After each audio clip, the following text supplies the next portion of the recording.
నమస్తే, welcome to STV news. ముందుగా headlines చూద్దాం.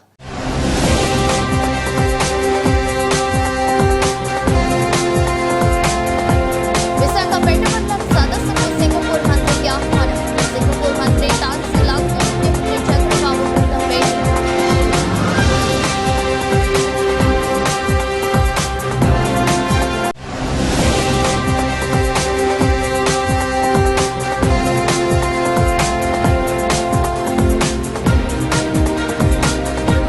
దుర్గగుడిలో ప్రత్యేక పూజలు చేసిన హైకోర్టు ప్రధాన న్యాయమూర్తి ధీరజ్ సింగ్ ఠాకూర్.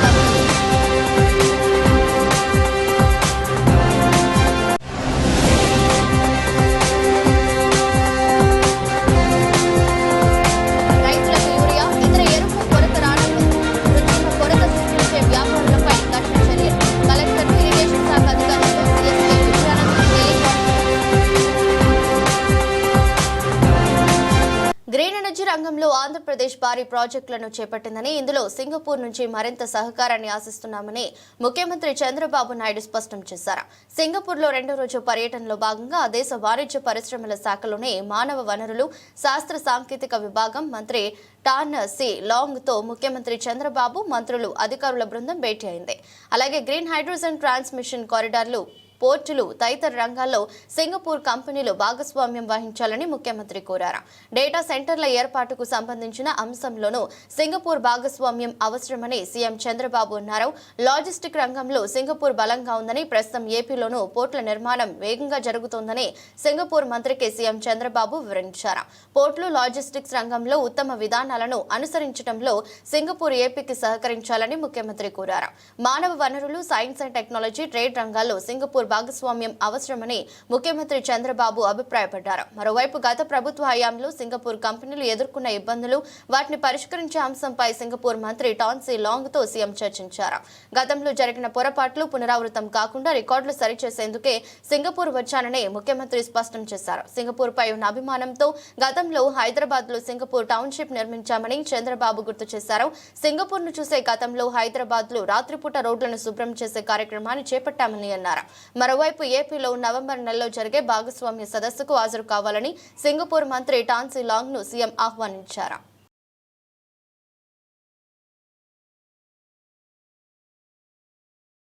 అమ్మవారి ఆలయానికి ఆదివారం హైకోర్టు ప్రధాన న్యాయమూర్తి ధీరజ్ సింగ్ ఠాకూర్ దంపతులు విచ్చేసి అమ్మవారికి ప్రత్యేక పూజలు చేశారు. ముందుగా ఆలయానికి విచ్చేసిన వారికి ఆలయ కార్యనిర్వాహ అధికారి వికే సీనా నాయక్ వేద పండితులు స్వాగతం పలికి పూర్ణ కుంభంతో స్వాగతం పలికి అమ్మవారి సన్నిధి వద్దకు తీసుకువెళ్లారు. అమ్మవారికి ప్రత్యేక పూజలు చేసిన అనంతరం వేద ఆశీర్వచన మండపంలో వేద పండితులు వేద ఆశీస్సులు అందజేయగా అమ్మవారి చిత్రపటాన్ని, ప్రసాదాలని ఈవో వారికి అందజేయడం జరిగింది. అనంతరం మల్లేశ్వర స్వామివారి ఆలయానికి వెళ్లే మార్గంలో ఉన్న అద్దాల మండపంలో శ్రీ దుర్గా మల్లేశ్వర స్వామివార్ల పవలింప సేవలో పాల్గొన్నారు. ఇంద్రకీలాద్రి కొండపైన ఉన్నత సేపు ఆలయ విశిష్టత, శ్రీ అమ్మవారికి జరిగే నిత్య పూజలు, ఆలయ అభివృద్ధి గురించి కార్యనిర్వహణాధికారి వారి వద్ద నుండి తెలుసుకుని శ్రీ సీనా నాయక్ చేపడుతున్న అభివృద్ధి కార్యక్రమాలు, భక్తులు స్పందిస్తున్న వసతి సౌకర్యాలపై అభినందనలు తెలియజేశారు.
కోట్లు విలువైన ప్రభుత్వ భూములకు కస్టోడియన్ గా ఉండాల్సిన టీడీపీ కూటమి ప్రభుత్వం అందుకు భిన్నంగా తన అనుయాయులకు వాటిని కారు చౌకగా కట్టబెడుతోందని వైఎస్ఆర్సీపీ అనకాపల్లి జిల్లా అధ్యక్షుడు మాజీ మంత్రి గుడివాడ అమర్నాథ్ ఆరోపించారు.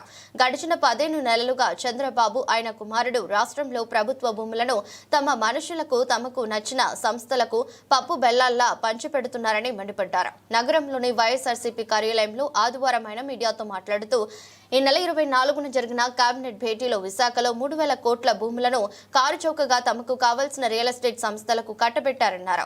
పూణే, బెంగళూరు, హైదరాబాద్ ప్రాంతాల్లో రియల్ ఎస్టేట్ వ్యాపారం చేసే సత్య కంపెనీకి కేటాయించారని, అలాగే హైదరాబాద్ నానక్రామ్గూడలో తెలంగాణ ప్రభుత్వం వేలం వేస్తే 100 కోట్లతో భూములను దక్కించుకునే రియల్ ఎస్టేట్ సంస్థలకు ఏ ప్రతిపాదికన కూటమి ప్రభుత్వం భూములు కేటాయించిందో తెలపాలని ఆయన డిమాండ్ చేశారు. నేటి కూడా అదే తాపత్రయంతో ముందుకెళ్తా ఉన్నారు. మధ్యకాలంలో మొన్న 24వ తారీఖున జరిగినటువంటి కేబినెట్ సమావేశంలో మరొకసారి విశాఖపట్నంలో ఉన్నటువంటి కొన్ని విలువైనటువంటి భూముల్ని, దాదాపు 3,000 కోట్ల రూపాయలు విలువైనటువంటి భూముల్ని కారు చౌకగా వారికి కావాల్సినటువంటి కొన్ని రియల్ ఎస్టేట్ సంస్థలకి కట్టబెట్టినటువంటి వైనాన్ని మనం చూసాం. సహజంగా విశాఖపట్నంలో ఉన్నటువంటి ఐటీ హిల్స్ ఏవైతే ఉన్నాయో ఆ రోజు పెద్దలు రాజశేఖర రెడ్డి గారి ఆలోచనతో హైదరాబాద్తో ధీటుగా విశాఖపట్నాన్ని ఐటీ కేంద్రంగా అభివృద్ధి చేయాలన్నటువంటి ఆలోచన ఆ రోజు రాజశేఖర రెడ్డి గారు చేసి విశాఖపట్నం నడిబొడ్డిన విలువైనటువంటి భూములన్నింటినీ కూడా వాటికి కేటాయించాలి, ప్రముఖ సంస్థలన్నింటినీ కూడా తీసుకుని వచ్చి విశాఖపట్నాన్ని హైదరాబాద్తో పాటు ధీటుగా ఐటీ కేంద్రంగా అభివృద్ధి చేయాలనేటువంటి తాపత్రయం ఆ రోజు రాజశేఖర రెడ్డి గారు ఆలోచన చేసి, తర్వాత అనేక సందర్భాల్లో మేము మొన్న 2019-24 మధ్యలో జగన్మోహన్ రెడ్డి గారి నేతృత్వంలో బీచ్ ఐటీ డెస్టినేషన్ గా విశాఖపట్నాన్ని అభివృద్ధి చేయాలని చెప్పి తాపత్రయపడి ప్రముఖ సంస్థలైనటువంటి ఇన్ఫోసిస్ లాంటి సంస్థల్ని, అలాగే ర్యాన్స్టాడ్ లాంటి పెద్ద కన్సల్టెంట్ సంస్థల్ని, WNS లాంటి సంస్థల్ని విశాఖపట్నం తీసుకుని వచ్చి కోవిడ్ లాంటి క్లిష్ట పరిస్థితులను కూడా ఎదుర్కొని ఆ రోజు ఉన్నటువంటి ప్రపంచవ్యాప్తంగా ఉన్నటువంటి పరిస్థితుల్ని అధిగమించి అప్పటికే వర్క్ ఫ్రం హోమ్ కల్చర్ అనేటువంటిది పెద్ద ఎత్తున ప్రపంచవ్యాప్తంగా నడుస్తున్నటువంటి పరిస్థితుల్లో కూడా స్థానికంగా ఉన్నటువంటి యువతకి అందుబాటులోకి తీసుకురావాలని చెప్పి దిగ్గజ సంస్థలతో మాట్లాడి వారి తాలూకు ఆపరేషన్స్ కూడా విశాఖపట్నం కేంద్రంగా నడిపించేటువంటి కార్యక్రమాన్ని చేశాం. కానీ గడిచినటువంటి 15 మాసాలు నేను ఈ రాష్ట్రంలో ఐటీ శాఖ మంత్రిగా 21-22 మాసాలు పనిచేశాను. నేను మంత్రిగా బాధ్యతలు తీసుకున్న తర్వాత 12-13 మాసాల్లో ఇన్ఫోసిస్ సంస్థ 1000 మంది ఎంప్లాయీస్ తో విశాఖపట్నం కేంద్రంగా ఆ సంస్థని స్థాపించేటువంటి దానికి కృషి చేశాను. అలా వివిధ ప్రాంతాల్లో ఇంకా మిగిలినటువంటి సంస్థలు కూడా స్థాపించాం, అనేక ఇండస్ట్రీస్ స్థాపించాం, అనేక సంస్థలతో ఒప్పందాలు చేసుకున్నాం. ఇవన్నీ కూడా ఒక ప్రక్రియ నడిచింది. కానీ 15 మాసాలుగా విశాఖపట్నంలో ఒక్క ఉద్యోగస్తుడికైనా ఒక్క ఐటీ ఉద్యోగం అన్నా కల్పించాడా ఈ రాష్ట్ర ముఖ్యమంత్రి కానీ ఆయన ముఖ్యమంత్రి గారి కొడుకు కానీ ఒకసారి చెప్పాలని చెప్పి కోరుతా ఉన్నా. ఏదో ఇప్పుడు సంవత్సరం క్రితం TCS వస్తుందని ఒక 6 నెలల క్రితం TCS కి 99 పైసలకి ఒక 20 ఎకరాలు కట్టబెట్టారు. ఆ TCS ముసుగులో ఉర్సా అనేటువంటి ఒక ఊరు పేరు లేనటువంటి కంపెనీకి ఫిబ్రవరి 14వ తారీఖున ఇన్కార్పొరేట్ అయినటువంటి ఒక సంస్థకి 60 ఎకరాల భూమిని కారు చౌకగా దాదాపు 3,000 కోట్ల రూపాయలు విలువైనటువంటి విశాఖపట్నంలో భూమిని 60 ఎకరాలు ఒక 2 నెలలు కూడా స్థాపించి 2 నెలలు కూడా అవనటువంటి ఒక కంపెనీకి 60 ఎకరాలు కట్టబెట్టారు. దానికి ఒక ఆఫీస్ లేదు, ఒక ఎంప్లాయీ లేడు, దానికి సంబంధించినటువంటి టర్నోవర్ లేదు, ఏమీ లేనటువంటి కంపెనీకి గత ఏప్రిల్లో ఒక 60 ఎకరాలు ఇచ్చినటువంటి 59 ఎకరాలు చిల్లర ఇచ్చినటువంటి సందర్భాన్ని కూడా చూసాం. రాష్ట్రంలో రైతులకు ఎక్కడ యూరియా ఇతర ఎరువుల కొరత లేకుండా చూడాలని కలెక్టర్లు వ్యవసాయ శాఖ అధికారులను రాష్ట్ర ప్రభుత్వ ముఖ్య కార్యదర్శి కె విజయానంద్ ఆదేశాలు జారీ చేశారు. యూరియా కృత్రిమ కొరత సృష్టించి రైతులను ఆందోళనకు గురిచేస్తే వ్యాపారులపై కఠిన చర్యలు తీసుకుంటామని స్పష్టం చేశారు. కాంప్లెక్స్ ఎరువులు తీసుకుంటేనే డీఏపీ విక్రయిస్తామని, పలు ప్రాంతాల్లో వ్యాపారులు నిబంధనలు పెట్టి రైతులను ఇబ్బందులకు గురి చేస్తున్నారని, అటువంటి వారిపై ఈసీ పీడీ యాక్ట్లు నమోదు చేస్తామని హెచ్చరించారు. రాష్ట్రంలోని అన్ని జిల్లాల కలెక్టర్లు, వ్యవసాయ అధికారులు, ఇరిగేషన్ శాఖ అధికారులతో సీఎస్ విజయానంద్ శనివారం టెలికాన్ఫరెన్స్ నిర్వహించారు. జిల్లాల్లో యూరియా లభ్యత, వర్షాల నేపథ్యంలో చెరువులు, కాలువ గట్లకు గండ్లు పడకుండా తీసుకోవాల్సిన జాగ్రత్తలు, నీటి నిర్వహణపై కలెక్టర్లు, అధికారులకు సీఎస్ పలు సూచనలు చేశారు.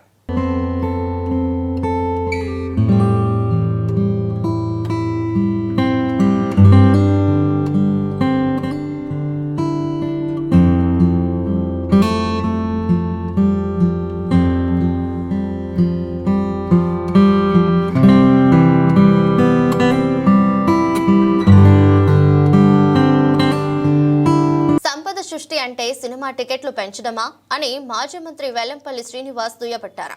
మాజీ సీఎం వైఎస్ జగన్ 5 ఏళ్లలో 3 లక్షల కోట్లు అప్పు చేస్తే చంద్రబాబు నాయుడు వచ్చిన ఏడాదిలోనే 1.75 లక్షల కోట్లు అప్పు చేశారని, ఇదేనా సంపద సృష్టి అంటే అని ప్రశ్నించారు. టికెట్ రేటు పెంచినట్టు అవుతుంది.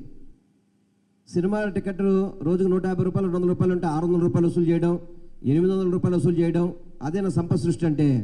ప్రజల జేబులు చిల్లు పెట్టడమా? కరెంటు ఛార్జీలు పెంచడమా? ట్యాక్సులు బాదురా? ట్రాఫిక్ చలానాలు, ఈరోజు రోడ్డు మీదకి బండి వేసుకెళ్ళాలంటే చాలు, హెల్మెట్ ఉన్నా, అన్ని రకాల కాగితాలున్నా 1000 రూపాయలు చలానాలు రాయాలి. ఇదే నా సంపద సృష్టి అంటే? జగన్మోహన్ రెడ్డి గారి హయాంలో ఎప్పుడు ఇలా జరగలేదే. 2 ఏళ్ళు కోవిడ్ వచ్చింది, అయినా కానీ ప్రపంచవ్యాప్తంగా కూడా కోవిడ్ ఇబ్బంది అయినా కానీ ఆయన ఏ రోజు కూడా ఇటువంటి తప్పుడు పనులు చేయలేదు. 5 ఏళ్ల పరిపాలనలో 3 లక్షల కోట్ల రూపాయలు అప్పు ఉంటే కనుక ఈ 1 సంవత్సరం పరిపాలనలోనే 1,75,000 కోట్లు అప్పు చేసిన గండు ఎవరు ఉన్నారంటే అది చంద్రబాబు నాయుడు, కూటమి ప్రభుత్వం చెప్పి అందరికీ కూడా తెలియపరుచుకుంటాను. ఉద్యోగ ఉపాధ్యాయ కార్మిక పెన్షనర్ల సమస్యల పరిష్కారం కోసం ఒక చట్టబద్దమైన వేదిక కోసం కృషి చేస్తున్నామని అసోసియేషన్ల ఐక్య వేదిక steering committee chairman K R Suryanarayana తెలిపారు. ఉద్యోగుల పెన్షనర్ల సమస్యల పట్ల ప్రభుత్వం అనుసరిస్తున్న వైఖరి పట్ల ఆయన తీవ్ర అభ్యంతరం వ్యక్తం చేశారు. ఉపాధ్యాయుల బదిలీల్లో సైతం రాజకీయం జోక్యం చేసుకోవడం దుర్మార్గమన్నారు. అందరినీ కలుపుకొని ఉద్యోగ ఉపాధ్యాయ కార్మిక పెన్షనర్ల సమస్యల పరిష్కారం కోసం కార్యాచరణ రూపొందిస్తున్నట్లు ఆయన వివరించారు. ఉద్యోగ ఉపాధ్యాయ కార్మిక పెన్షనర్ల అసోసియేషన్ ఐక్య వేదిక స్టీరింగ్ కమిటీ సమావేశం బందర్ రోడ్లోని రామ్మోహన్ గ్రంథాలయంలో గల వాజ్పేయి హాల్లో జరిగింది. ఈ సమావేశంలో పాల్గొన్న steering committee chairman K R Suryanarayana, deputy secretary general Ramesh Kumar, Baji Pathan chairman Harikrishna ఇంకా ఇతర ప్రతినిధులు పాల్గొని పోస్టర్ విడుదల చేశారు. అనంతరం చైర్మన్ సూర్యనారాయణ మాట్లాడుతూ ఉద్యోగుల సమస్యల పట్ల ప్రభుత్వం ఉదాసీనంగా వ్యవహరిస్తుందని అన్నారు. ప్రభుత్వ ఆర్థిక పరిస్థితి దృష్ట్యా ఉద్యోగులకు చెల్లించాల్సిన బకాయిలు పేరుకుపోయి నేడు 1000 కోట్లకు చేరాయన్నారు. బకాయిలతో పాటు 4 డిఏలు, 2013 వేతన సవరణ ఇంతవరకు జరగలేదన్నారు. ఉద్యోగులు పెన్షనర్ల సమస్యల పరిష్కారం కోసం ఒక చట్టబద్దమైన వేదిక లేకపోవడమే ఇందుకు కారణమని ఆయన అభిప్రాయపడ్డారు. ఉద్యోగుల సమస్యల పట్ల స్పందిస్తున్న తనపై గత ప్రభుత్వం అక్రమ కేసులు బనాయించి తనను, తన కుటుంబాన్ని వేధించిందన్నారు. ఎన్ని సమస్యలు ఎదురైనా ఉద్యోగుల ఉపాధ్యాయ కార్మిక పెన్షనర్ల సమస్యల పరిష్కారం కోసం చట్టబద్దమైన వేదిక సాధించేందుకు కార్యాచరణ రూపొందించుకుంటామని సూర్యనారాయణ స్పష్టం చేశారు. తమ సమస్యల పరిష్కారం కోసం టీ తాగుతూ మాట్లాడుకుందాం రా పేరిట ఒక లోగోను రూపొందించి విడుదల చేశారు. నా పేరు కేఆర్ సూర్యనారాయణ. నేను ఆంధ్రప్రదేశ్ ప్రభుత్వ ఉద్యోగుల సంఘ రాష్ట్ర అధ్యక్షుడిగా, ఉద్యోగ ఉపాధ్యాయ పెన్షనర్ల సంఘాల ఐక్యవేదిక చైర్మన్గా ఉన్నాను. గత నెల జూన్ 5వ తారీఖు నాడు మా ఆంధ్రప్రదేశ్ ప్రభుత్వ ఉద్యోగుల సంఘానికి నూతన కార్యవర్గానికి రాబోయే 3 సంవత్సరాల కాలపరిమితికి నూతనంగా కార్యవర్గానికి ఎన్నికలు జరగటం, జూన్ 5న విజయవాడలో ఎస్ఎస్ కన్వెన్షన్స్లో మేము ప్రమాణ స్వీకారం చేసి బాధ్యతలు స్వీకరించడం జరిగింది. ఆ సందర్భంగా జరిగిన మా రాష్ట్ర కౌన్సిల్ సమావేశంలో ఈ రాష్ట్రంలో ఉద్యోగ ఉపాధ్యాయ పెన్షనర్లు ఎదుర్కొంటున్నటువంటి ప్రధానమైన సమస్యల మీద పరిష్కారానికి ఒక ప్రారంభం పలకాలని, దానికి ఒక సరైనటువంటి కార్యాచరణ తీసుకోవాలని ఆ కార్యక్రమం మేము ఊహించిన దానికి మించి విజయవంతం చేయడం ద్వారా ఉద్యోగులు ఈ రాష్ట్రంలో ఆంధ్రప్రదేశ్ ప్రభుత్వ ఉద్యోగుల సంఘం పట్ల నాయకత్వం పట్ల చూపించినటువంటి నమ్మకాన్ని నిలబెట్టుకునేటట్టుగా ఈ సమస్యల పరిష్కారానికి కార్యాచరణ తీసుకోవాలని మేము ఆనాడు కౌన్సిల్ సమావేశంలో నిర్ణయం చేసుకోవడం జరిగింది. దాని కొనసాగింపుగా సైలెంట్గా ఉండండి. దాని కొనసాగింపుగా ఆ కార్యాచరణ ఏ రకంగా ఉండాలి, ఏ రకంగా దీన్ని ముందుకు తీసుకువెళ్ళాలి, ప్రస్తుతం ప్రధానంగా ఉద్యోగులు కోరుకుంటున్నటువంటి ఆర్థికపరమైన ప్రయోజనాల అంశంలో ఒక పక్క చూస్తే రాష్ట్ర ప్రభుత్వం యొక్క ఆర్థిక పరిస్థితి చాలా దయనీయంగా ఉండటం, ప్రతి నెల జీతాలు పెన్షన్లకే ఇబ్బంది పడుతున్నటువంటి పరిస్థితుల్లో పేరుకుపోయిన వేల కోట్ల రూపాయల బకాయిలు ఏ రకంగా వస్తాయి, ఇంకా 1/7/2023 నుంచి మాకు రావాల్సినటువంటి వేతన సవరణ ఎలా జరుగుతుంది, రావాల్సిన 4 డిఏలు ఎట్లా, కానీ ప్రభుత్వం 5 ఏళ్ళు దాటిన వాడిని బదిలీ చేస్తాం కంపల్సరీగా అని నిబంధన పెట్టి నువ్వు ఒక 5 ఆప్షన్లు ఇవ్వని అడిగి 5 ఆప్షన్లు ఇచ్చావు కాబట్టి అది నీ రిక్వెస్ట్ బదిలీ కింద పరిగణిస్తాము, నీకు జాయినింగ్ టైమును ఊరు మారినందుకు రావాల్సిన ట్రావెలింగ్ అలవెన్స్ ఇవ్వనేటువంటి నిబంధన చెప్పడం అసలు చట్టవిరుద్ధం. ఆర్థిక శాఖ అధికారులు తప్పుడుగా దుర్మార్గంగా వ్యవహరిస్తున్నారని నేను ఆరోపిస్తూ ఉన్నా. ఒక చట్ట నిబంధన ద్వారా సంక్రమించిన హక్కుని ఆర్థిక శాఖ అధికారులు ఒక ఎగ్జిక్యూటివ్ ఉత్తర్వు ద్వారా తీసేయడానికి వీలు లేదనేటువంటి విషయాన్ని ఈ సందర్భంగా తెలియజేస్తూ ఉన్నా. అలాగే ఆ రిలాక్సేషన్ మీరు చూశారు, మనంతా రిలాక్సేషన్ గడువు 31తో ముగుస్తుందంట. 31వ తారీఖు రాత్రి 12 గంటలకి బదిలీ ఉత్తర్వులు మాకు వాట్సాప్లో పెడతారు. ఆ బదిలీలో అన్యాయం జరిగితే ఎవరికి చెప్పుకోవాలా, ఎప్పుడు అప్పీల్ చేసుకోవాలా? తెల్లారి పొద్దున్న వెళ్తే ఆల్రెడీ బదిలీలో గడువు ముగిసిపోయింది, వాళ్ళ నుంచి మళ్ళీ నిషేధం వచ్చేసింది కాబట్టి ఇంక ఇప్పుడు ఏం చేయలేమంటారు. అంటే ఉద్దేశపూర్వకంగా అర్ధరాత్రి బదిలీలు ఇచ్చి వాటిని మర్నాడు మార్పు చేయడానికి అవకాశం లేని రీతిలో కావాలని అధికారులు వ్యవహరిస్తూ ఈ బదిలీలు అనేది మాకు ప్రాణాంతకంగా తయారైనటువంటి విషయాన్ని చెప్పక తప్పడం లేదు. గౌరవ ముఖ్యమంత్రి గారు పొలిటికల్ గవర్నెన్స్ అంటే ప్రజా సంక్షేమం కోసం, రాష్ట్ర అభివృద్ధి కోసం చేసేటువంటి ప్రభుత్వం తరఫున చేపట్టేటువంటి కార్యక్రమంలో వారి రాజకీయ పార్టీ విధానాలని అనుసరించడం, అమలు చేయడం ద్వారా పొలిటికల్ గవర్నెన్స్గా చేస్తారని భావించాం తప్ప ఇలా రాజకీయ నాయకులు ఎమ్మెల్యేల మీద మా బదిలీలు ఆధారపడే పరిస్థితి వస్తుందని మేము ఊహించలేకపోయినామనే విషయాన్ని మనవి చేస్తూ ఉన్నాం. మొన్న జరిగినటువంటి విలేజ్ వార్డు సెక్రటరీ ఉద్యోగుల బదిలీలు అయితే ఘోరాతి ఘోరమైనటువంటి పరిస్థితి ఉందని కూడా తెలియజేస్తూ ఉన్నాం. ఇలాంటి అన్ని సమస్యలకి ఒక చట్టబద్ధమైన పరిష్కార వేదికలు ఏర్పాటు చేయాలనేటువంటి ఉద్దేశంతో మా ఆంధ్రప్రదేశ్ ప్రభుత్వ ఉద్యోగుల సంఘం నిన్న మా రాష్ట్ర కార్యవర్గంలో మా కార్యాచరణని ఎలా ఉండాలని నిర్ణయించింది, ఒక కార్యక్రమాన్ని చేపట్టింది. దాని ఆమోదం కోసం ఈరోజు మాతో అనుబంధంగా ఉన్న ఐక్యవేదిక స్టీరింగ్ కమిటీ సభ్యుల సమావేశాన్ని ఏర్పాటు చేసుకున్నాం. అది ఏమిటి మా కార్యాచరణ అనేది వీడియో రూపకంగా మా ప్రధాన కార్యదర్శి గారు మీట నొక్కడం ద్వారా ప్రదర్శన చేస్తారని తెలియజేస్తూ ముగిస్తున్నా. Thank you. ఏ మనిషికైనా ప్రాణం నిలబెట్టాలంటే ఆక్సిజనేటెడ్ బ్లడ్ అనేది ఎంతో అవసరమని, రక్తంతో ఆక్సిజనేషన్ తగ్గితే శరీరంలోని అవయవాలు దెబ్బతింటాయని Manipal hospitals Vijayawada critical care head doctor Srinivas తెలిపారు. ఊపిరితిత్తులు, గుండె ఫెయిల్ అయినప్పుడు ఈ ఆక్సిజనేషన్ అనేది బాగా తక్కువగా జరుగుతుందని, దీనివల్ల మిగిలిన అవయవాలు దెబ్బతినడానికి కారణమవుతుందన్నారు. ఇటువంటి రోగులకు ఎక్మో ప్రొసీజర్ చాలా ఉపయోగకరంగా ఉంటుందని, ఇది ప్రాణాన్ని కాపాడటానికి దోహదపడుతుందన్నారు. క్రిటికల్ కేర్ నిపుణుల కోసం విజయవాడలోని Manipal hospitals Indian medical association ఆధ్వర్యంలో మాస్టరింగ్ ఎక్మో CME సదస్సును విజయవాడలోని ఓ హోటల్లో నిర్వహించారు. ప్రముఖ వైద్య నిపుణులు జ్యోతి ప్రజ్వలన చేసి సదస్సును ప్రారంభించారు.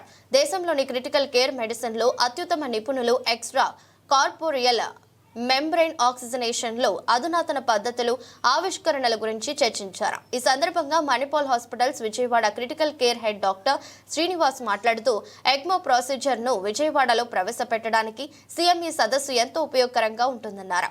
రోగిలో ఎప్పుడైనా ఊపిరితిత్తులు లేదా గుండె ఫెయిల్ అయినప్పుడు ఎక్మో ప్రొసీజర్ చేయడం జరుగుతుందన్నారు. ఎక్మో ప్రొసీజర్ లో రక్తం అంతా బయటకు తీసుకొచ్చి ఆక్సిజనేట్ చేసి శరీరంలోకి పంపించడం జరుగుతుందన్నారు. ఎక్మో ప్రొసీజర్ చాలా ఉపయోగకరంగా ఉంటుందని, ఇది ప్రాణాన్ని కాపాడటానికి దోహదపడుతుందన్నారు. Manipal hospitals Vijayawada consultant interventional pulmonologist doctor Gutta Lokesh మాట్లాడుతూ ఎక్మో అనేది అడ్వాన్స్డ్ క్రిటికల్ కేర్ యూనిట్ లో ఉండే పరికరం అని అన్నారు. ఇంతకుముందు ఊపిరితిత్తులు, గుండె క్రిటికల్ స్టేజ్ లో ఉంటే వెంటిలేటర్ పై ఎలా పెడతామో అలాగే క్రిటికల్ స్టేజ్ లో వెంటిలేటర్ సరిపోనప్పుడు ఎక్మో పెడతామని తెలిపారు. నమస్కారం అండి. I'm doctor Srinivas, head of critical care Manipal hospitals Vijayawada. ఈరోజు విజయవాడలో మాస్టరింగ్ ఎక్మో అనే కంటిన్యూస్ మెడికల్ ఎడ్యుకేషన్ ప్రోగ్రామ్ పెట్టాము. అది మణిపాల్ హాస్పిటల్ సౌజన్యంతో జరుగుతూ ఉంది. ECMO extra corporeal membrane oxygenation అనే ఒక ప్రొసీజర్ని విజయవాడలో ప్రవేశపెట్టడానికి ఈ యొక్క సిఎంఏ అనేది ఎంతో ఉపయోగకరంగా ఉంటుంది. బేసికలీ లైక్ ఎక్మో ప్రొసీజర్ ఎప్పుడైతే ఒక పేషెంట్లో లంగ్ కానీ హార్ట్ కానీ ఫెయిల్ అయినప్పుడు ఈ ప్రొసీజర్ జరుగుతూ ఉంటుంది.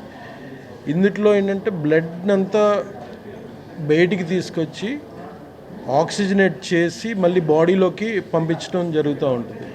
బేసికలీ ఆక్సిజనేటెడ్ బ్లడ్ అనేది ఏ మనిషికైనా కానీ ఒక ప్రాణం నిలబెట్టడానికి ఎంతో అవసరం.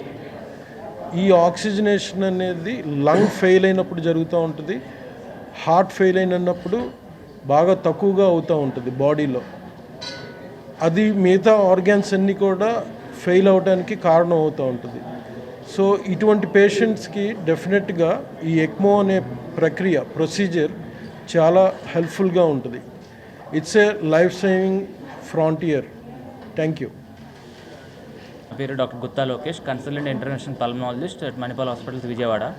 రోజు మనకు ముందుగా సార్ చెప్పినట్టుగా ఎక్మో అనేది అడ్వాన్స్డ్ క్రిటికల్ కేర్ యూనిట్లో ఉన్న ఒక పరికరం అండి. ఇదివరకైతే ఎలాగైతే మనకి లంగ్స్ కానీ హార్ట్ కానీ ఫెయిల్ అయితే క్రిటికల్ స్టేజ్లో ఉండి వెంటిలేటర్ పెడతాము, అలాగే ఎక్మో అనే మిషన్ వెంటిలేటర్ కూడా సరిపోయినప్పుడు మనం నెక్స్ట్ స్టేజ్కి వెళ్ళాలనుకున్నప్పుడు ఎక్మో మిషన్ అనేది పెడతాము.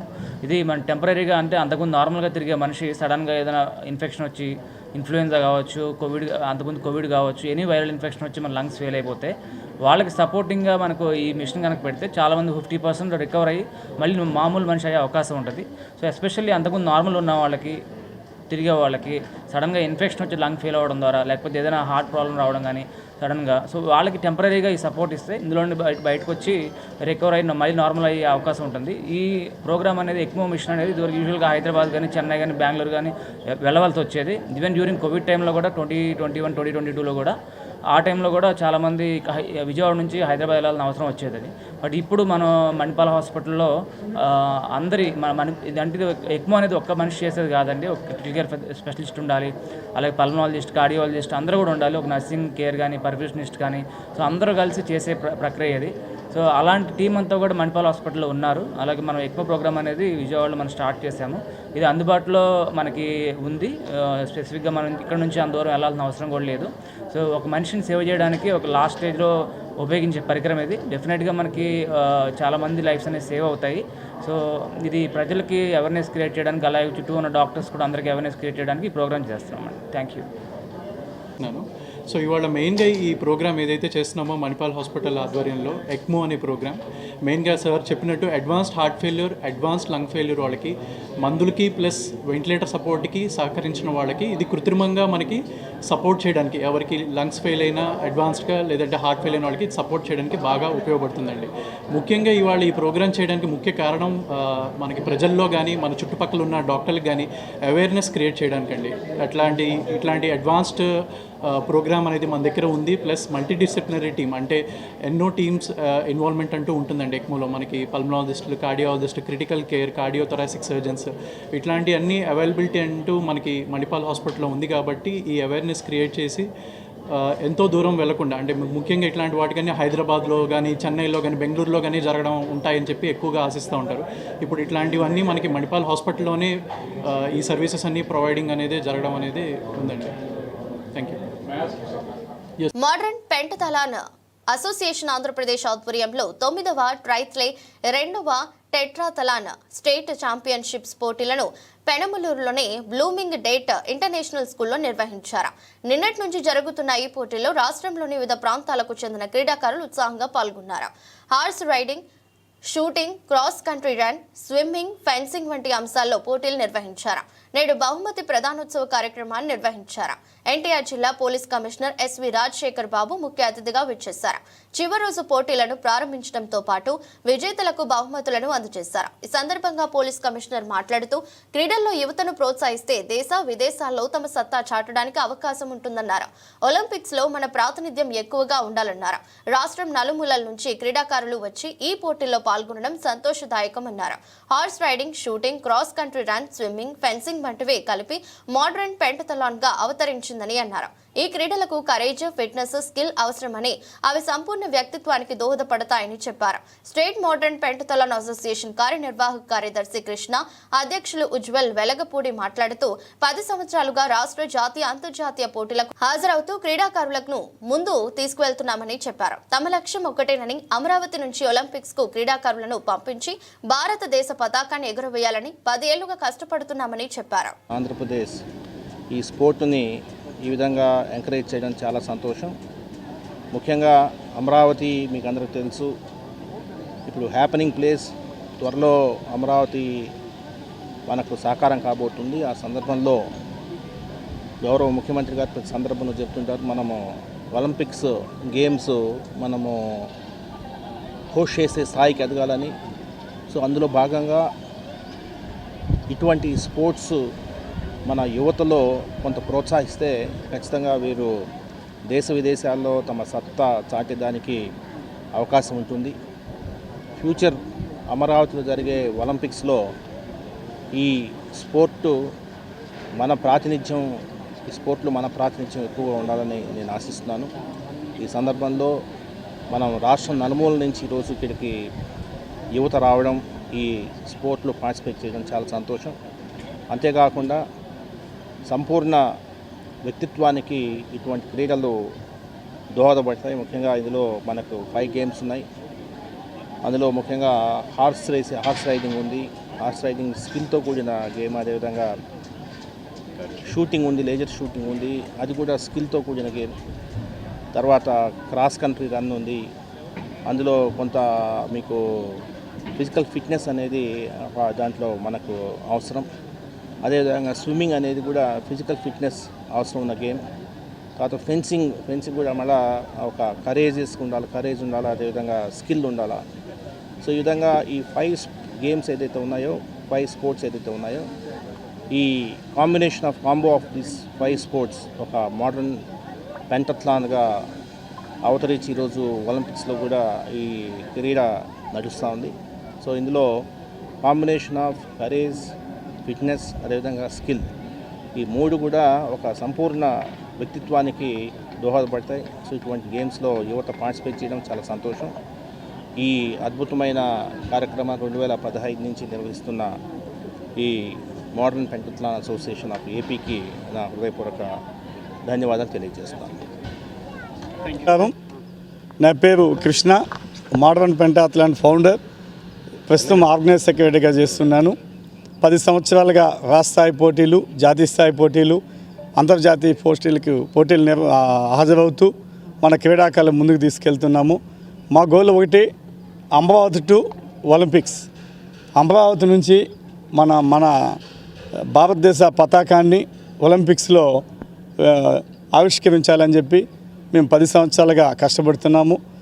ఈ 9th ట్రయాథిల్, 2nd టెట్రాథలాన్ ఈ ఈవెంట్లను ఈ 2 రోజులుగా నిర్వహిస్తున్నాము. ఇది చాలా ఎండ్యూరెన్స్ గల event, multi sports event. 4 sports మిళితమై ఉంటుంది. 4 కూడా ఒలింపిక్స్లో ఉండే స్పోర్ట్స్ని మోడర్న్ పెంటాథలాన్ కింద జాయిన్ చేసి 100 సంవత్సరాల క్రితమే దీన్ని ఇంట్రడ్యూస్ చేసి అఫిషియల్గా లండన్ ఒలింపిక్స్ నుంచి మెడల్స్ బహుకరిస్తున్నారు. కాబట్టి మన క్రీడాకారులు కూడా స్పోర్ట్స్ అథారిటీ ఆఫ్ ఆంధ్రప్రదేశ్ నుంచి చాలామంది నగదు పురస్కారాలను అందుకున్నారు. అలాగే గోవా జాతీయ క్రీడల్లో కూడా మన ఆంధ్రప్రదేశ్ని ముందు నిలపడానికి పథకాలు సాధించారు. నెక్స్ట్ జరగబోయే మేఘాలయ జాతీయ క్రీడల్లో కూడా మన క్రీడాకారులు ముందుండడానికి మేము కృషి చేస్తున్నాము. మేము ఖేలో ఇండియా సెంటర్ని ఈ సందర్భంగా అప్లికేషన్ పెట్టుకున్నాము. అది కానీ central government Khelo India centre కానీ వచ్చిందంటే మన క్రీడాకారులు ఇంకొంచెం నైపుణ్యాన్ని పెంచుకొని మంచి ప్రతిభను చూపడానికి దోహదపడుతుందని తెలుపుతున్నాను. Thank you. నా పేరు Krishna, state modern pentathlon organise secretary.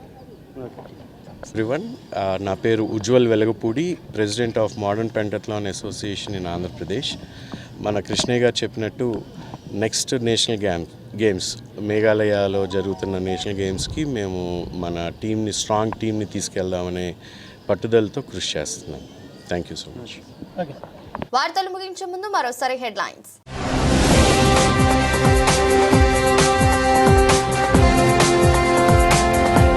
Visakha పెట్టుబడుల సదస్సుకు సింగపూర్ మంత్రికి ఆహ్వానం.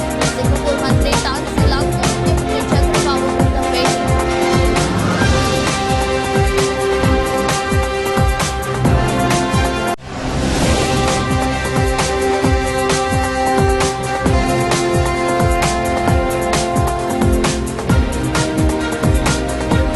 దుర్గగుడిలో ప్రత్యేక పూజలు చేసిన హైకోర్టు ప్రధాన న్యాయమూర్తి ధీరజ్ సింగ్ ఠాకూర్.